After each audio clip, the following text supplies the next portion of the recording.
Donc je me trouve maintenant sur le stand de Tipman Arms du Shooting and Ground Show 2015 et je suis avec Jamel qui va nous parler d'une réplique, donc le Tipman Arms M4.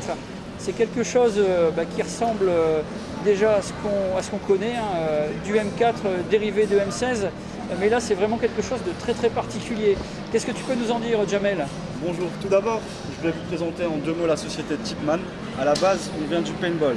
On a plus de 30 ans d'expérience en fait justement dans le milieu du paintball. Ce pourquoi on a décidé justement de se lancer dans l'airsoft maintenant. Donc voici notre premier produit. Donc si vous voulez, c'est vraiment révolutionnaire. Toute la technologie en fait utilisée dans cette réplique provient du paintball, tout simplement. Donc comme vous pouvez le constater, la réplique est simple.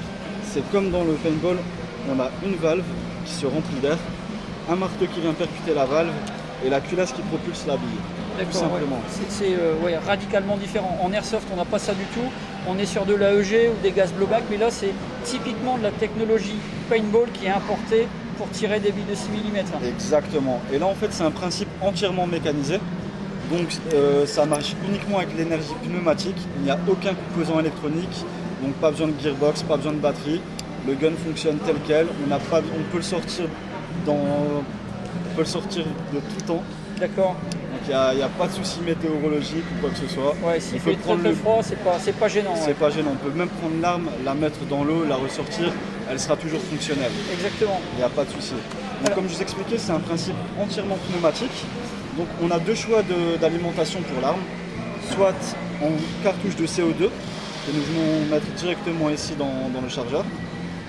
Ou soit, comme cette réplique-là, nous avons aussi le choix avec les bouteilles HPA. Ouais, donc c'est quelque chose qu'on connaît déjà, qui commence à bien se démocratiser en airsoft, du classique quoi. Exactement. Et donc ce système est très très simple. Au niveau aussi des paramètres, on a 3 paramètres sur lesquels nous pouvons jouer. Donc on peut ajuster la cadence de tir juste avec cette petite vis qui est là.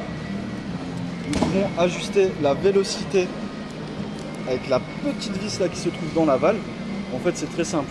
Le système c'est vraiment comme le système de paintball. Donc si on dévisse cette petite vis qui se trouve ici, là on va agrandir la chambre d'air, donc on va accumuler plus d'air dans cette valve. Donc à partir du moment où le marteau viendra percuter la valve, une plus grosse quantité d'air sortira. Donc plus de quantité d'air, plus de puissance. C'est aussi simple que ça. Et puis il y a un principe de hop-up réglable également. Exactement. Ici sur l'arrière en fait, vous pouvez voir ici, il y a cette petite vis de réglage ici qui va jouer sur le hop-up.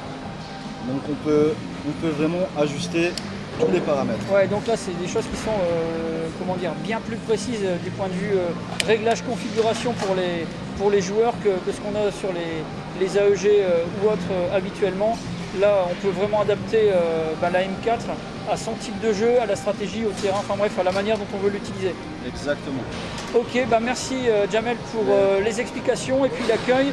Moi je vous remets de toute façon dans la description de la vidéo tous les liens qui vous sont nécessaires, le site, la page Facebook, et puis ça vous permettra de pouvoir aller visiter tout ça et puis faire connaissance avec ce que Tipman Arms peut vous proposer. Donc voilà, j'en ai maintenant terminé et je vous dis à bientôt pour d'autres vidéos.